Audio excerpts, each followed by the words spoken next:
Ghetts and the driving thing. Right. Sensitive topic. Very sensitive. First things first, RIP to the brother who lost his life. His name's been released, so I'm sorry that I don't have his name. We've got his name here. Yeah, find his name for us. Speak him up respectfully.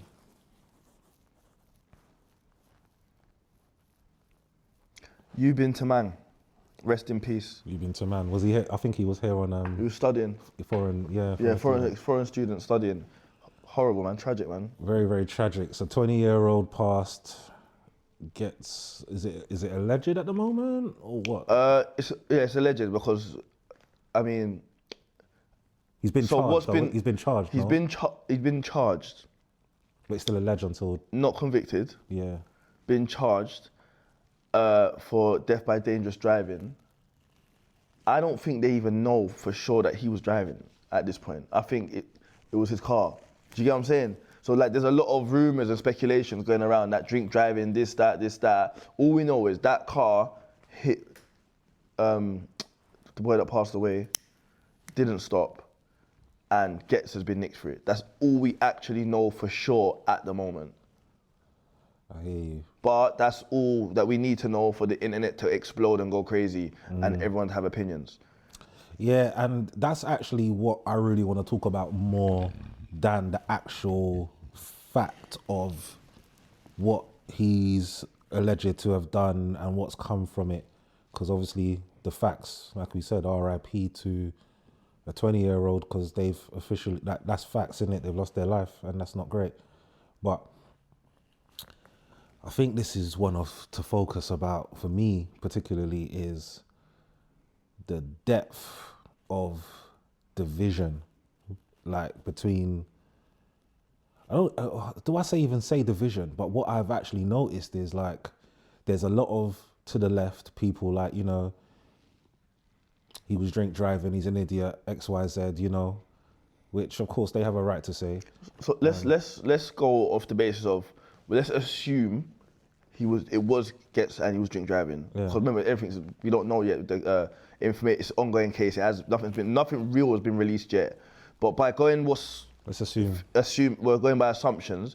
If Ghetts was drink driving, then they're saying there's two sides. You're saying. Yeah, the other side is really, and I saw it today. I see a man post, and this was very interesting to me to say, nah, that's what we need to analyze. Is a man posted, a man's lost his life, and people are still talking about saving his career. What the actual fuck? And I was like, you know what? Because I get it, because I keep hearing that, and that's not the first time I've heard that. So it's like people are kind of like getting vexed that people are still trying to save his career. Like people are still trying to salvage something, and I think people are getting vexed, and people are getting vexed because they're not putting the 100% focus in the loss of life into the brother. But you have to understand, the reason that there's never going to be focus on the loss of life is because... Sorry, bless me, thank you. The reason there's never going to be 100% focus on the loss of life is because this is only news because it's Ghetts. This story is Ghetts. It doesn't start with young boy died. It starts with rapper Ghetts.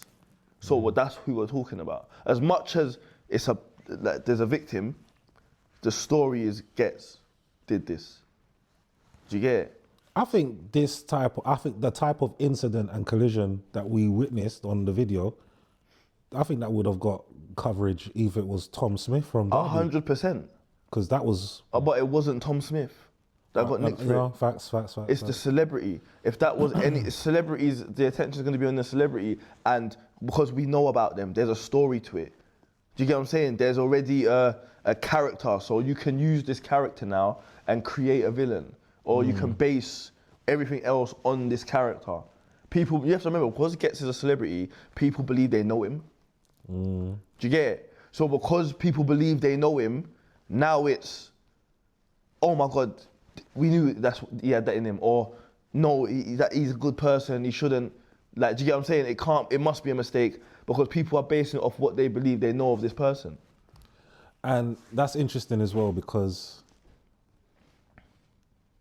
I feel like there is a division of like people trying to make him out to be a villain in a sense versus accepting that an individual has made a very dumb, shitty choice of whatever. Because it's like to say whoever was driving that car, whoever it was, whether it was him or not, it didn't seem like that was an intentional act. Yeah, no one That wasn't his op. no one makes a mistake like that and feels good about it, bro. No, not Like- even about the feeling good thing. No, I mean, like, no one's anyone that ends up in a situation like that is obviously going to live with regret for the rest of their life because it wasn't done with intention. An innocent person's died. It's tragic. That will be Do you a get what I'm saying? trauma to a degree Yeah, as it's well. trauma, bro. I wouldn't be able to sleep. Do you get what I'm saying? So that's why half the people's like, bro, like, he's fucked up. And the other half is like, fuck that, he's a villain. And it's like, people are basing it off what they believe they know of this character, off of previous things, off of songs he's done in the past, off of his, do you get what I'm saying? Like, even when I've made my video, I'm like, bro, like, don't paint him out like he's a villain. He's obviously fucked up, but this is a man that's been doing good stuff for the last 10 years. And we're coming from knowing Ghetts from when he was a kid. From when it was, you get me, Gap Tooth, Reggie, do you get what I'm saying? Like, moving mad, and we've seen his growth. We've seen him grow up, bro. So, we're like, raw. We know by seeing his life that this is a fuck up. Do you get what I'm saying? Whereas other people are like, you gotta remember, you know, see when it comes to drink driving, yeah, the general public look at that. The only thing worse than that is probably the arting. They hate that, you know, because innocent people die, and it's irresponsibility that done it. So they're gonna hate that, and it's right that it's a hated crime because it's avoidable. But for me, I look at it like this. That's a mistake. That someone's died by mistake.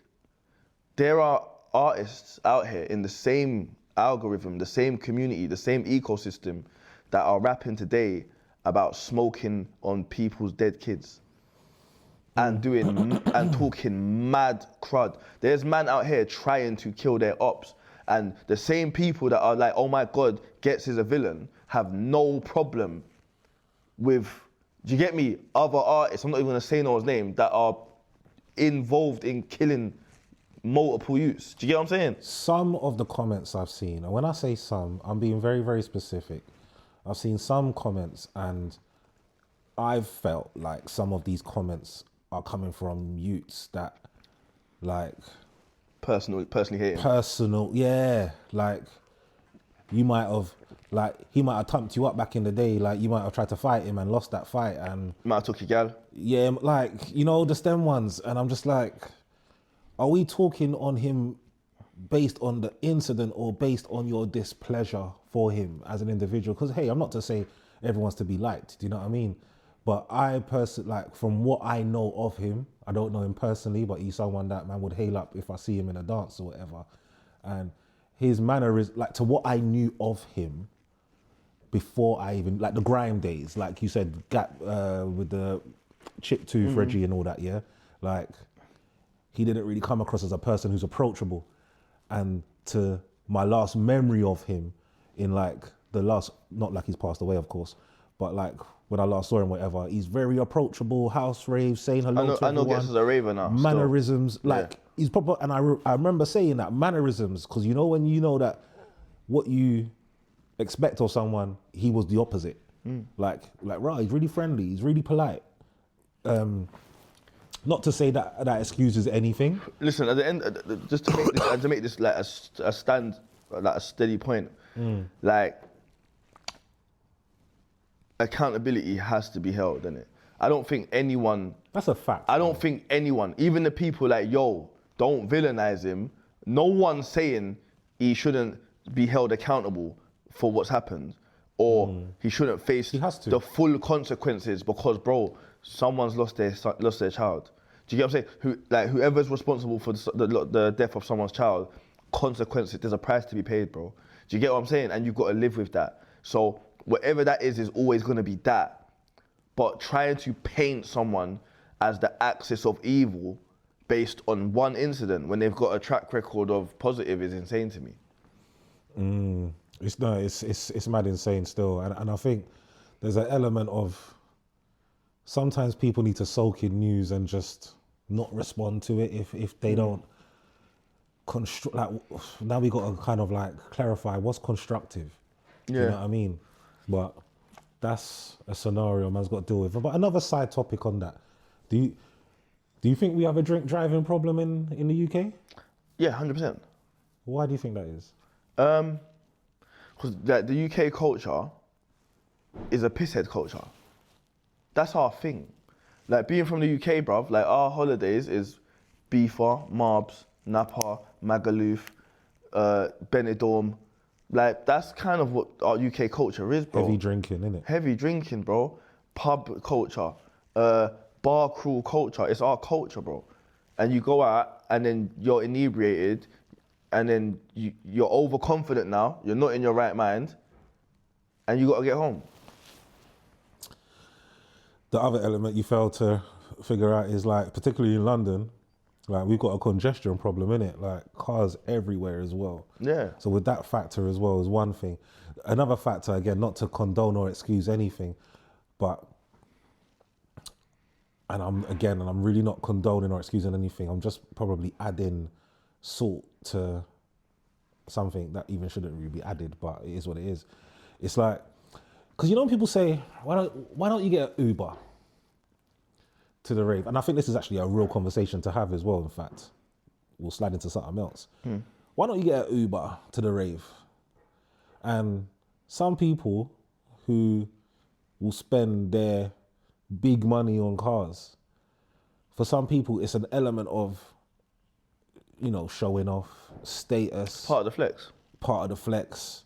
When they want to drive home with a thing, they don't want to drive home in the Uber. Bro, listen, I went to a party once at Revolutions and after the dance, I tried to get a cab back to, I was living in Cockfosters at the time. So that's basically by the M25, up past Southgate.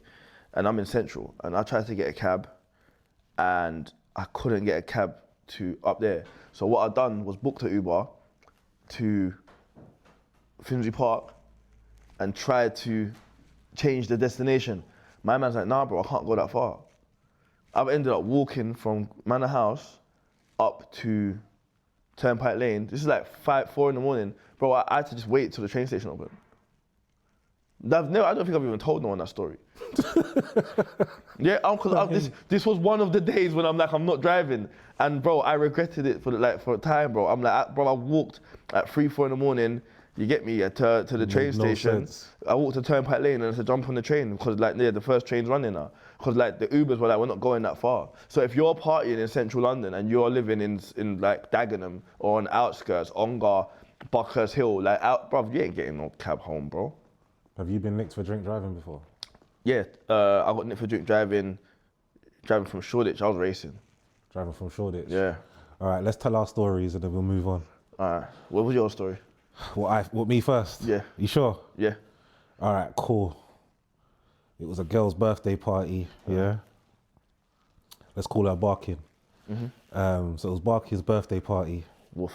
And the party was in Chingford.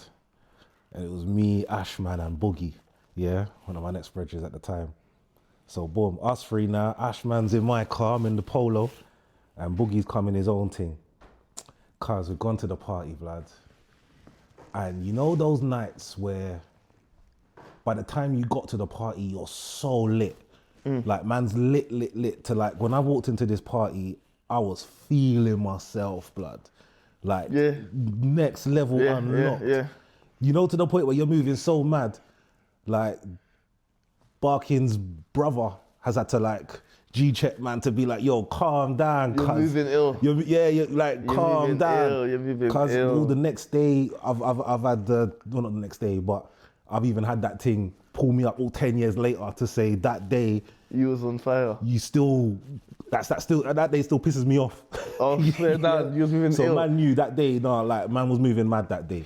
And how that night unfolded, it went to prove. So yeah, like I said, man's moving up and down in the dance, feeling myself liquor, intoxicated, rah, rah, rah. And boom, it's time to go now. Man secured what I need to secure, you get me? So I know, let me drop my man home because I got something at home waiting for me, you get me? So boom, A406 from Chingford, A406 now, drop Ashman back to MPK. Man's dropped Ashman MPK. That's the first checkpoint of the story. After a dance and your burst, where are you going? McD's. McDonald's. Yeah. Or it could have been a Burger King if you're an MP. Well, it Them was times there. either or. Yeah, and for me, I chose McDonald's, yeah, because that's what it was. So Bruce Grove, McDonald's.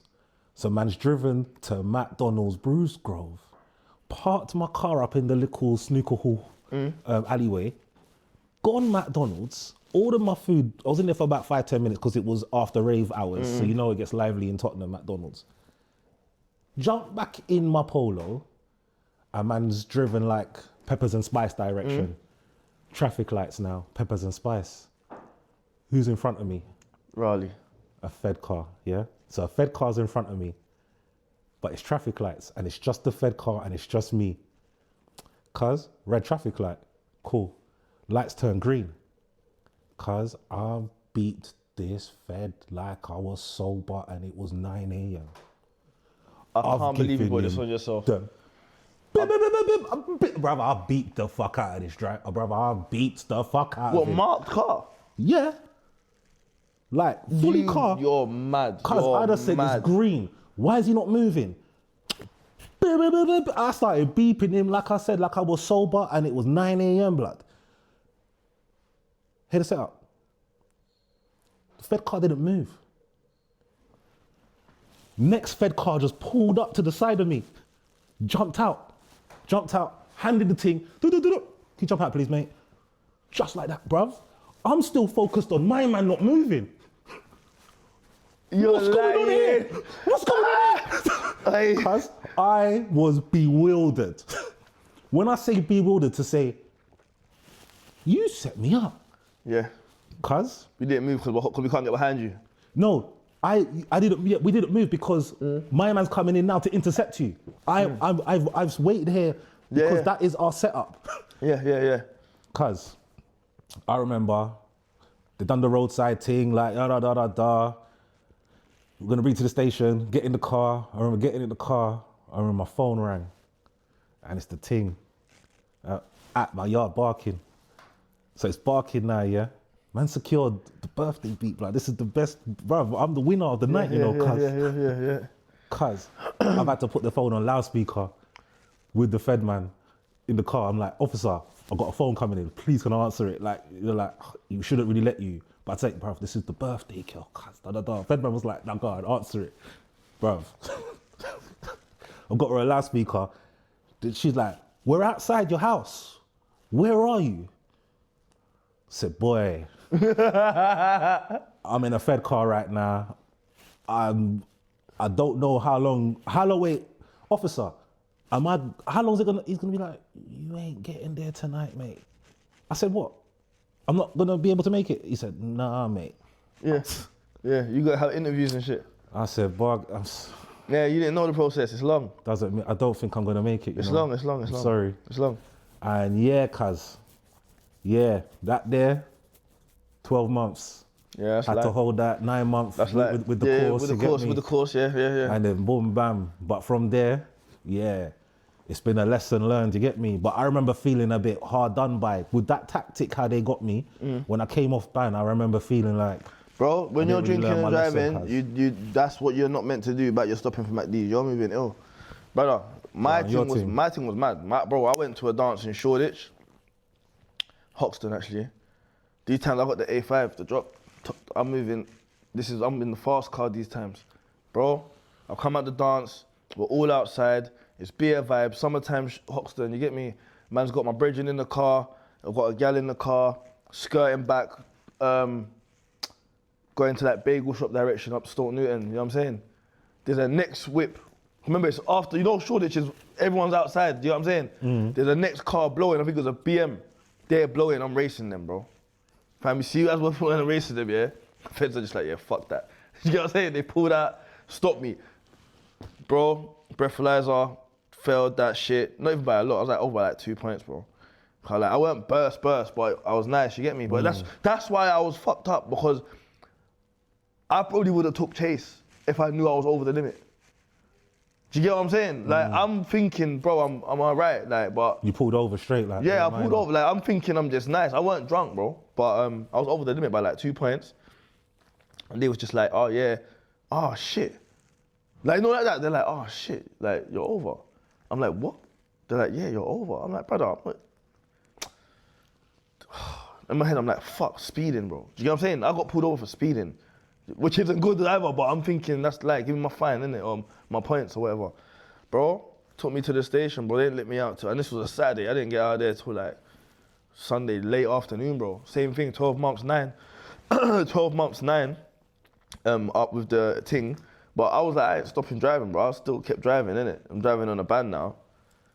And then I took a next chase in BM's car. Do you get me? I took a chase in that. Boom, bagged again. Drink driving? No, I wasn't drink driving this time. But it was it was like lockdown. I went out late, do you get me? And I was like, yeah, it's long, bro. But you know, it was like that, it fucked up my life, bro. Because I was a gas engineer at the time. So I've got a van. I'm working for a company where I need my license. Bro, lost the job. Now I'm not working, I'm not driving. My whip's sitting outside. I've been caught twice for driving. I'm like, right, what do I even do, bro? My whole income just stopped overnight, and I was like, right, never again. It would have been cheaper to get a cab. I don't drink and drive at all since then, because I lost too much money by being on a ban. I remember the same thing, like when I got my ban, I was working in Richmond at the time. And I remember like, me and my employer just saying, yeah, this... It's not gonna work. It's, for me, it's like, bro, I don't know how to get here. Like, getting here is gonna be too long, in a sense. And getting home is gonna be mad, because I was finishing late at the time, like 11 at midnights. And the car was vital to do that. So that fucked me up. Then when I got a job, whilst on ban, my next job on ban was fucking in Wembley. And that was a lesson learned, because man had to jump on train every day. And that hurt, bruv, knowing that my car's outside, you know. I just can't drive it, bruv. I'm just not allowed to. You know them ones there. And that was another lesson, being disciplined to every day come at my house and look at the whip and see my car, still paying payments. I'm driving that. I'm telling you, I'm driving that. Because I was still paying insurance, blood. I was twanging up everything to make sure when I come off back. Yeah. It's just still smooth. It's just everything's smooth. I ain't declaring nothing, what? cause fuck all that, blood. Because they're trying to take the piss out of man. I'm doing my thing. Simple put, blood. Mad, man. I tell you what though. Last one before we move off the driving thing. I learnt something, because I went Jamaica, and when I come back from Jamaica, man done the all-inclusive, so man was burst every day, da. So when man come back from Jamaica now, I remember specifically, I'm on a detox thing. I don't want to drink for a month at least. So I remember specifically, clean sober, other than bunning weed, I was clean sober. And my daughter was late for gymnastics. No, drama at the time. So either way, man zinging down Stoke Newington around the Jewish area part. Man zinging bang, like I'm doing 40 basically in a 20. And all I'm seeing is blue lights behind me. I'm seeing a Toyota unmarked car, undercovers, and they're blue lighting. And I knew I was doing 40. So I've just instantly just pulled over. And I remember doing the American thing. Man turned off the engine. I had my keys dangling out the window. I remember man coming up to me saying, blood, this ain't America, blood. Like, relax. It's not that deep. But I remember man saying, yeah, well, but we got to breathalyze you though. And I was thinking, rah. In the morning? Yeah, this was daytime. This was like 11 o'clock. Like I said, oh, because you've been done for it? No, I'm saying man didn't even... See, I don't know. I thought it was because I was speeding and doing... This is after you've been done for it? And doing... Well, yeah, I've been done for it before. Yeah, that's why they got to breathalyze you every time now. Is it? Yeah, they're on some. Once you've been done for drink driving, you're known for drink driving, innit? So now we're checking. I don't know why they feel like if you drink, you got a problem. Like, do you know what I'm saying? if you've been done for drink driving, every time we see you, you're drunk. Like, but you know, and I don't want to put no badness on myself, and so you do good to insistence. But you see, like the weed thing, like man's been stopped. Officers like, yo, we can smell weed in there. Bro, I've never been they've never said, yo, we need to weed breathalyze. I know bare man that's been targeted like that. You know? And I know man who have said, I know a man who's fucking says, I'm on a ban right now because of weed. But I'm like, man has never pressured man about that. It's mad. Drink or nothing. It's mad because you can all get weed legally now, which is like, but you can get, if you get weed, if you get you need to get that, you know. What's that? Get the weed, your medical weed license. But if you get your medical weed license and you get done running weed, you don't get banned for it. Boy.